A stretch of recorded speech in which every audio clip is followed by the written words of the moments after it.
ప్రార్థన. ప్రియమైన పరలోకపు తండ్రి, ఈ నూతన దినాన్ని చూడుటకు నాకు జీవమును ఆరోగ్యమును అనుగ్రహించినందుకు నీకు హృదయపూర్వక కృతజ్ఞతలు. ఈరోజు నా ఆలోచనలు, మాటలు, క్రియలు నీ చిత్తానుసారంగా ఉండేలా నన్ను నడిపించుము. ప్రభువా, నాకు జ్ఞానాన్ని, వివేకాన్ని, ధైర్యాన్ని ప్రసాదించుము. ప్రతి నిర్ణయంలో నీ మార్గదర్శకత్వం ఉండునుగాక. నా కుటుంబాన్ని, స్నేహితులను మరియు అవసరంలో ఉన్న ప్రతి ఒక్కరిని నీ కృపతో కాపాడుము. నా హృదయంలో ప్రేమను, శాంతిని, సహనాన్ని నింపుము. ఎదురయ్యే ప్రతి సవాలును విశ్వాసంతో ఎదుర్కొనే బలాన్ని ఇవ్వుము.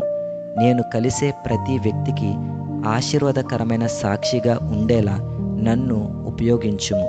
ఈరోజు చేసే ప్రతి పనిలో నీ మహిమ కనిపించునుగాక. నా జీవితమంతా నీ చేతుల్లోనే ఉందని విశ్వసిస్తూ నీ చిత్తమే నెరవేరునుగాకని ప్రార్థిస్తున్నాను తండ్రి. ఆమేన్.